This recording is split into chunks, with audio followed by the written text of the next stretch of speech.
상당수 언론들이 윤석열 대통령을 내란 수괴라고 부르고 있습니다. 야당만 그렇게 부르고 있는 것이 아니라요.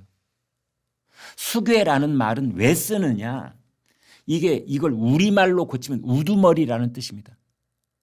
그런데 이 내란죄가 규정되어 있는 형법을 보면 형법 제87조에 내란죄의 우두머리는 사형 또는 무기징역에 처한다 이렇게 써 있습니다. 우두머리라는 말을 우리 형법이 쓰고 있는 겁니다. 그러니까 그 우두머리 네 글자니까 이걸 두 글자로 바꿔서 내란 수괴.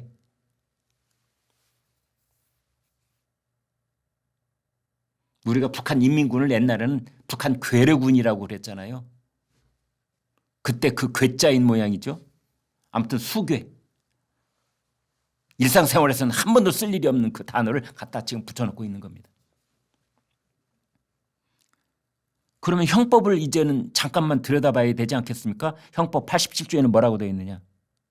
거기도 역시 이런 경우 그 모두가 한꺼번에 일어나야 되는 경우가 아니고요.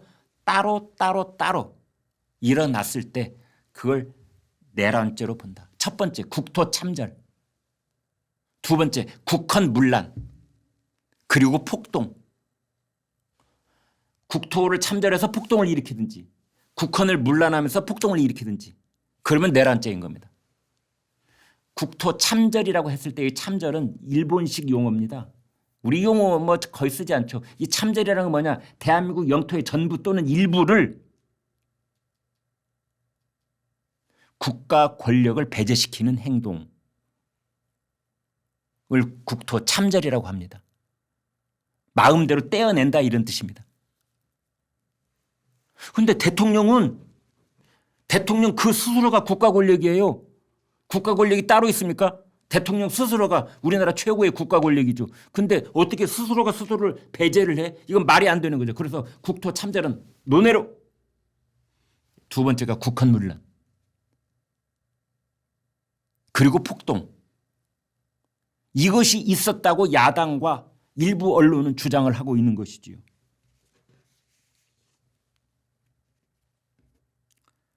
그렇다면은 국헌문란이라는 게 뭐야? 야, 국헌문란 뭐야? 대법원 판례 나와 있나? 뭐 헌법학자들은 뭐라고 그래? 그럴까봐 우리나라 형법 87조 하나, 둘, 셋, 넷, 다섯, 네 번째 바로 형법 91조에는 국헌문란이란 이런 경우를 말한다라고 딱 써놨어요. 거기 뭐라고 써놨느냐? 여기도 키워드 세 가지.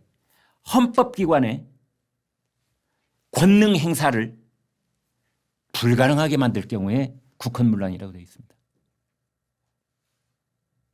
그러면 헌법기관이라는 건 뭐냐? 헌법이 정하는 국가기관의 준말의 헌법기관입니다. 헌법기관은 헌법이 그 조직과 구성을 규정해 놓은 것이 헌법기관입니다. 대통령 대표적인 헌법기관이 대통령입니다. 국무총리 헌법기관입니다. 국무장관은 헌법기관이 아닙니다. 헌법에 장관이라는 말은 없습니다. 국무위원 헌법기관입니다.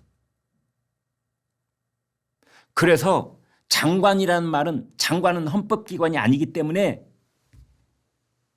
그래서 대통령이 새로 뽑히면 여성가족부도 없애버리고 기획재정부 이름도 바꿔버리고 뭐 이렇게 하는 이유가 그건 헌법을 손댈 필요가 없기 때문에 그래요. 그래서 이런 헌법기관에는 물론 감사원도 있고 헌법재판소도 있고 그리고 국회가 있는 겁니다. 무슨 자문회의 뭐 제가 다 외우지는 못하겠는데 헌법기관이 10여 개가 넘습니다.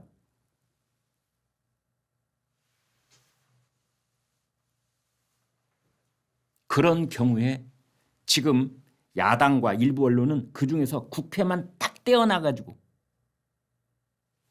야 이게 뭐야 이게 국회를 투표를 그 계엄 해제 요구 투표를 못하게 막으려고 했잖아. 이러니까 이 내란 아니야? 이게 국헌문란이고 이제 지금 이러고 있는 겁니다. 그런데 이게 형법이라고 제가 말씀드렸잖아요. 형법보다 높은 헌법에 헌법 최고의 법 77조 3항에 뭐라고 돼 있느냐. 계엄을 선포했을 때는 정부와 법원에 대해서 특별한 조치를 취할 수 있다라고 돼 있습니다. 특별한 조치. 이른바 대통령과 그 계엄 선포 시에 가질 수 있는 특별 조치권이라는 게 거기 있습니다. 이것은 계엄법보다 상위에 있는 법이에요. 특별 조치법은. 그런데 참 애매하게도 헌법에는 법원과 정부와 법원에 대해서는 특별한 조치를 할 수 있다라고만 돼 있을 뿐 국회에 대해서는 할 수 있는지 없는지 언급이 없습니다.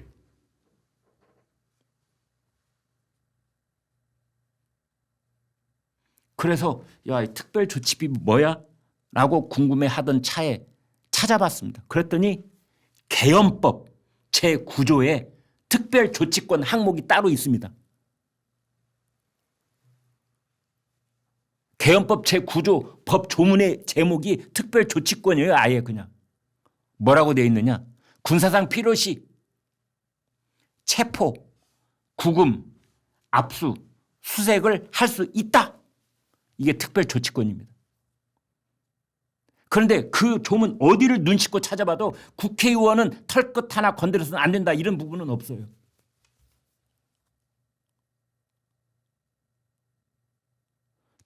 정부라고 하는 것은 뭘 말합니까? 정부의 구체적인 실체가 누굽니까? 정부 구성하고 있는 뭐 총리, 뭐 장관들, 뭐 차관들 이런 사람들이 정부 아니에요, 사실은? 법원, 대법원장, 판사, 뭐 대법관 이게 법원에 구성하는 인물들 아닙니까? 특별한 조치를 취할 수 있다. 뭐 출입을 통제한다든지. 다른 예를 들면 말이죠. 가택연금을 시킨다든지. 우린 잘 몰랐더니 봤더니 계엄법 9조에 체포, 구금, 압수수색 이것이 특별조치구나. 이렇게 돼 있는 겁니다. 지금. 그래서 참 그런 부분은 다툼의 여지가 있겠구나.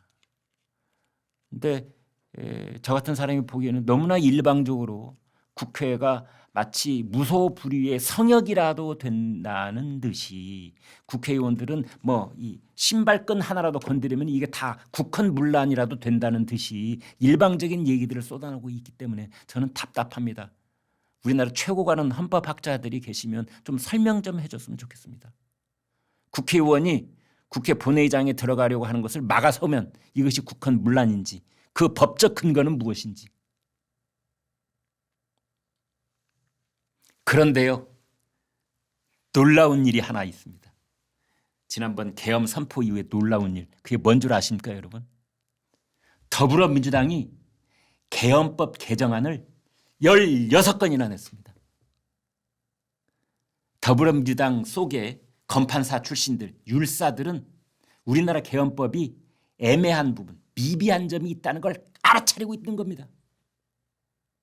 그 미비한 점이 뭐냐? 16건이나 되니까 그거 다 조사해보면 너무나 복잡한데 한마디로 제가 요약해 드릴게요.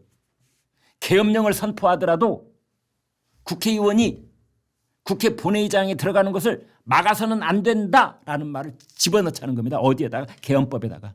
헌법은 고칠 수 없으니까 당장. 그건 뭐냐?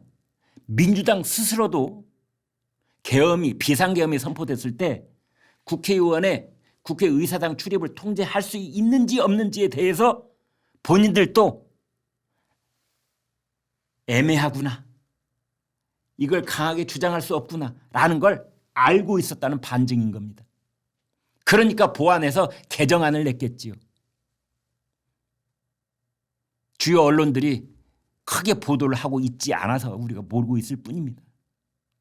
지금 이런 상태에 있습니다. 그래서 제가 이렇게 사사롭게 만나보는 그 법조 전문가들, 꽤 명망 있으신 분들은 한결같이 이게 이제 나중에 헌법재판소로 가든지 또는 이게 이제 그 우리나라 수사기관이 대통령을 뭐 긴급 체포를 한다, 구속을 한다, 뭐 어쩌고 저쩌고 얘기가 나오고 있잖아요. 어쨌든 그것도 대법원까지 가야 됩니다. 대법원까지 가면 최소 3년에서 5년 걸리지 않겠어요? 그때는 여론조사로 재판하는 건 아니잖아요.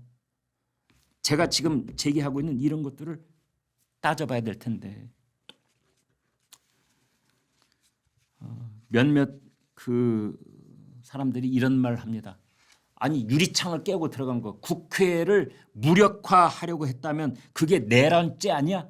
국회를 무력화하려고 했던 것이 입증되면 그건 내란죄가 성립된다고 하는 것이다. 뭐 이런 말들을 하는데 제가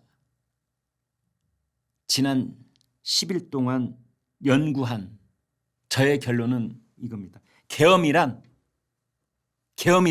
국회 해산권이 없는 대통령에게 국회를 통제하고 국회를 제지하라는 그래서 주어진 최후의 비상대권인 것이다.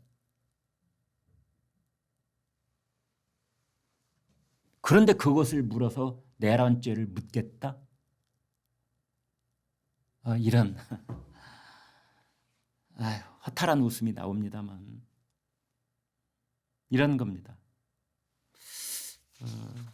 저의 이런 목소리는 소수의 목소리일 겁니다. 아마 소수가 아니라 극소수의 목소리일 겁니다.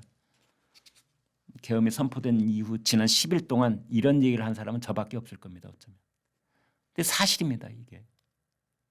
제가 양심을 가지고 연구해 본 결론은 이겁니다. 물론 이러한 것들이 대통령의 계엄 선포가 잘했다. 나는 지지한다. 이런 뜻은 또 아닙니다. 또 그렇게 생각을 하셔가지고 야 김광일이가 말이야 윤석열 대통령의 계엄은 정당하다고 그렇게 오늘 방송에서 1시간 동안 얘기하더라. 이러지 마십시오. 단 중립적인 입장에서 따질 건 따져야 된다. 그냥 시류에 편승해서 입 가진 사람은 100이면 100, 1000이면 1000 다 윤석열 대통령이 잘못했고 이번 계엄은 이 국헌을 물랑케 하고 뭐 위헌이고 위법이고 한동훈 대표부터 그런 얘기를 하잖아요. 지난 12월 3일 밤 바로 11시쯤 그러더군요. 한동훈 대표가 이건 위법 위헌적인 계엄이다 이렇게. 한동훈 대표가 저보다 100배쯤 이 법은 더 많이 공부했을 테니까 그냥 즉각적으로 떠오른 그런 해석이겠지요만은